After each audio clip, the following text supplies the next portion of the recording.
Hello guys, welcome to A Plus Academy. I am Alpha Aslam और आज की इस वीडियो में हम लोग कोरोना वायरस के बारे में डिस्कस करेंगे। कोरोना वायरस का टाइप्स हम लोग डिस्कस करेंगे, ये कैसे कैसे फैला और कब इसका स्टार्टिंग हुआ था कोरोना वायरस का, उसके बारे में हम लोग जानेंगे। कोरोना वायरस कितने प्रकार के होते हैं उनके बारे में हम लोग पढ़ेंगे और ये डिजीज़ कैसे कैसे फैलता है उसके बारे में हम लोग पढ़ेंगे। तो चलिए इसे स्टार्ट करते हैं। कोरोना वायरस क्या है? कोरोना वायरस जो है वो आरएनए वायरस है और आरएनए वायरस से ये काउज करता है जो हमारे शरीर में मैमल्स और बर्ड्स के थ्रू हमारे शरीर में फैलता है। अब आरएनए क्या होता है? RNA is a genetic material, ये एक तरीके का जेनेटिक मटेरियल है, राइबो न्यूक्लिक एसिड। ओके, ये हमारे शरीर में मैमल्स और बर्ड्स के जरिए पहुंचता है। The name corona virus is drive from Latin corona meaning crown and wreath. अब कोरोना वायरस का ये नाम दिया गया था क्यों? क्योंकि ये जो आप देख रहे हैं, ये इस तरीके का जो इमेज बन रहा है, ये एक स्पाइक है और स्पाइक की वजह से इसे क्राउन लाइक स्ट्रक्चर दिखता है, इसीलिए इसे क्राउन या फिर वृत्त कहा जाता है। ह्यूमन कोरोना वायरस को पॉइंट किया था जून अल्माइडा ने और डेविड थ्रेल ने इसे पहली बार आइडेंटिफाई किया था। फर्स्ट टाइम यह वायरस वुहान चाइना में फैला था 2019 में और 7 जनवरी को चाइनीज अधिकारी बताते हैं कि यह एक नया वायरस है। यह वही वायरस है जो नॉर्मल कॉमन कोल्ड मतलब साधारण सर्दी जुकाम के लिए भी रिस्पॉन्सिबल होता है और साथ साथ ये गंभीर रेस्पिरेटरी डिजीज के लिए भी जिम्मेदार होता है यह वायरस।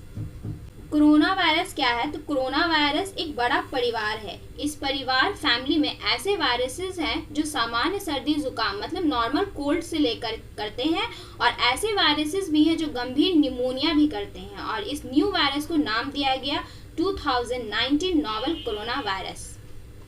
अकॉर्डिंग टू WHO ने इसे डिक्लेयर किया था आउटब्रेक पब्लिक हेल्थ इमरजेंसी। ये कब डिक्लेयर किया था? तो 30 जनवरी को इसे डिक्लेयर किया था और इसे पैंडेमिक घोषित किया था 11 मार्च को। यह वायरस एनिमल टू ह्यूमन होता है और ह्यूमन में यह वायरस रेस्पिरेटरी डिजीज प्राइमरीली ये वायरस लंग्स को अफेक्ट करता है, जैसे कि severe acute respiratory syndrome SARS और मिडिल ईस्ट रेस्पिरेटरी सिंड्रोम मर्स।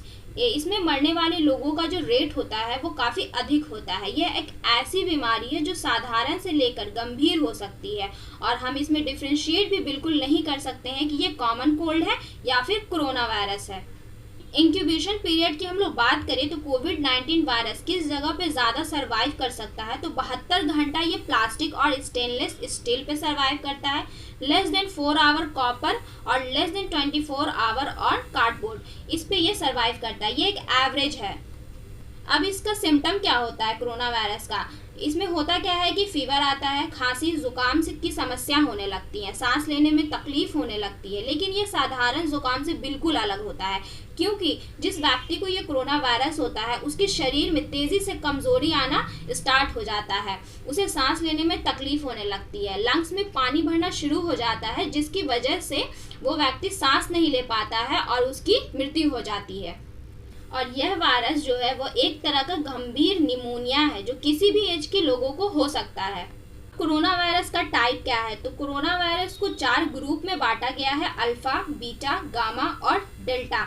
ये 7 तरह के वायरस हैं जो कि व्यक्ति को इन्फेक्ट करते हैं और इसमें अल्फा और बीटा वैसा वायरस है जो कि ह्यूमन कोरोना वायरस को अफेक्ट करता है, मतलब कि ह्यूमन को अफेक्ट करता है, अल्फा और बीटा तरह का वायरस। कोरोना वायरस जो है वो 7 तरीके का होता है। अब इसे एक एक करके अब हम लोग इसे डिस्कस करते हैं। तो पहला है 229E, ये अल्फा ग्रुप के अंदर आता है और यह जो वायरस है 229E ये बैट्स के थ्रू ह्यूमन को इन्फेक्ट करता है और ये पहली बार आइडेंटिफाई किया गया था 1965 में डॉरथी हैमर के द्वारा और ये जो थे वो रिसर्चर थे, कौन से यूनिवर्सिटी के? तो ये शिकागो यूनिवर्सिटी के रिसर्चर थे। ये जो डिजीज है 229E ये काउज करता है कॉमन कोल्ड से लेकर के निमोनिया तक हो जाता है व्यक्ति को। इसका फैमिली है कोरोना वायरिडी और ऑर्डर है निडोवायरलेस। दूसरा कोरोना वायरस है NL63, ये अल्फा ग्रुप में आता है, जैसा कि 229E ये भी अल्फा ग्रुप में आता है। ये जो वायरस है वो specially Setracovirus is the subgenus of viruses in the genus. ये अल्फा कोरोना वायरस जीनस के अंदर आता है। इसको पहली बार आइडेंटिफाई किया गया था 2004 में। 7 मंथ ओल्ड चाइल्ड को ये इन्फेक्ट किया था, जिसे कि ब्रोंकियोलाइटिस की प्रॉब्लम थी, जो कि नीदरलैंड का था। और ये ब्रोंकियोलाइटिस जो होता है वो लंग्स में इन्फेक्शन हो जाता है। और इसका भी फैमिली और ऑर्डर सेम है, जो कि 229E का है, वही इसका फैमिली और ऑर्डर भी सेम है। थर्ड है OC43, ये बीटा ग्रुप में आता है और OC43 मेंबर है बीटा कोरोना वायरस 1 का। ये इन्फेक्ट करता है cattle to human. HKU1 beta corona virus, ये चौथा प्रकार है कोरोना वायरस का। ये जो है वो HKU1 वायरस इन्फेक्ट करता है अपर रेस्पिरेटरी डिजीज को, जैसे कि nose, throat, fragrance, larynx and bronchi, ये सबको इफेक्ट करता है। और इसमें कॉमन कोल्ड से लेकर के लोगों को निमोनिया और ब्रोंकाइटिस की भी प्रॉब्लम हो जाती है। इस वायरस को पहली बार आइडेंटिफाई किया गया था जनवरी 2004 में। और ये कहाँ हुआ था? तो ये हांगकांग में हुआ था। मर्स कोविड, अब मर्स की बात करें, ये 5वां प्रकार है कोरोना वायरस का। ये बीटा वायरस की फैमिली में आता है।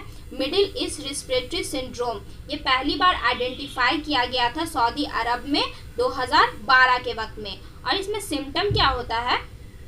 तो देखिए होता क्या है कि इसमें फीवर लोगों को आता है, सर्दी होता है, कॉमन कोल्ड, जुकाम, सांस लेने में तकलीफ होने लगती है, और सीवियर होते होते ये निमोनिया और गैस्ट्रोइंटेस्टाइनल सिम्टम भी होता है, जैसे कि डायरिया भी लोगों को होने लगता है। और इसका मेन होस्ट जो है वो है कैमल। ये वायरस जो है वो कैमल के थ्रू ह्यूमन के बॉडी में आता है। SARS-CoV-2 की बात करें हम लोग, तो ये बीटा कोरोना वायरस की फैमिली में आता है। सीवियर एक्यूट रेस्पिरेटरी सिंड्रोम, इसे पहली बार आइडेंटिफाई किया गया था फरवरी 2003 में। और ये कहाँ हुआ था? तो चाइना में। और ये जो वायरस है सार्स, ये 4 अदर कंट्री को भी इफेक्ट किया था। अब क्वेश्चन ये उठता है कि ये वायरस फैलता कैसे है, स्प्रेड कैसे होता है? तो स्मॉल ड्रॉपलेट जो सलाइवा का होता है, उसके थ्रू एक व्यक्ति को अगर कोरोना वायरस है तो उसके सलाइवा के थ्रू भी लोगों में ये वायरस फैलता है। या फिर वो व्यक्ति जो है कोई भी चीज़ को टच कर रहा है और दूसरा व्यक्ति जो इन्फेक्ट नहीं है वो उसको भी टच कर ले रहा है, तो ये वायरस उसके थ्रू भी लोगों को फैल रहा है। कोरोना वायरस का 7वां प्रकार है SARS-CoV-2, जो कि काउज करता है कोविड-19 को। अब क्या है कोरोना वायरस? तो कोरोना वायरस एक ऐसा वायरस है जो जंतु मतलब कि एनिमल में पाया जाता है, और यह एनिमल से ह्यूमन के शरीर में आता है। कोरोना वायरस जो है वो बैट्स, चमगादड़ के थ्रू हमारे शरीर में आता है, और ये वायरस जो है वो बैट्स में नेचुरली प्रेजेंट होता है। कोरोना वायरस एक विशेष प्रकार का वायरस है जिसके चारों तरफ एक विशेष प्रकार का आवरण पाया जाता है। जैसे कि ये हम लोग देख रहे हैं इस तरीके का, ऐसा लगता है कि जैसे कि सन की किरणें निकल रही हो इस तरीके का। और ये जो होता है वो स्पाइक होता है। पहली बार कोरोना वायरस को 1960 के दशक में देखा गया था, जो नॉर्मल ब्रोंकाइटिस के लिए जिम्मेदार था।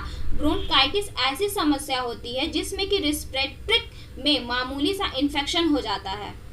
अब कोरोना वायरस का टेस्ट क्या है? तो RT-PCR। RT-PCR का फुल फॉर्म है reverse transcription polymerase chain reaction. ये टेस्ट के द्वारा कोरोना वायरस का आइडेंटिफाई किया जाता है कि किस व्यक्ति को कोरोना वायरस हुआ है। अब ट्रीटमेंट की हम लोग बात करें तो अभी तक कोई भी ट्रीटमेंट उपलब्ध नहीं है। किसी भी प्रकार के एंटीबायोटिक और एंटीवायरल मेडिसिन वर्क नहीं कर रहे हैं।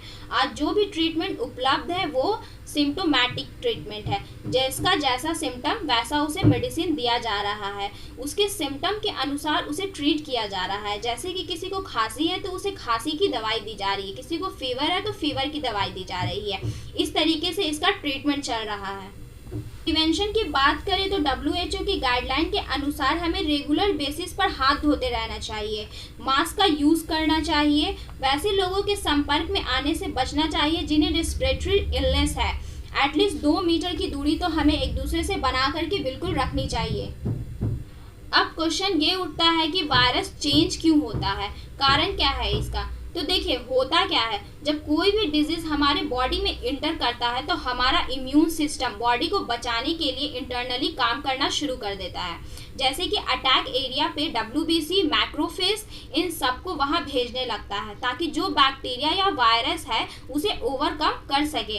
कोरोना वायरस का सबसे बड़ा कारण है इसका जेनेटिक मटेरियल। कोरोना वायरस का आनुवांशिक पदार्थ आरएनए होता है, राइबोन्यूक्लिक एसिड, और ये जो है आरएनए बड़ी तेजी से म्यूटेशन मतलब कि परिवर्तन को शो करता है। कोरोना वायरस जब हमारे बॉडी में जाता है तब इम्यून सिस्टम इतना काम करने लगता है कि लंग्स के सेल को भी डैमेज कर देता है, जिसकी वजह से लंग्स में पानी भरना शुरू हो जाता है और लंग्स वर्क करना बंद कर देता है, जिसकी वजह से लोगों की मृत्यु हो जाती है।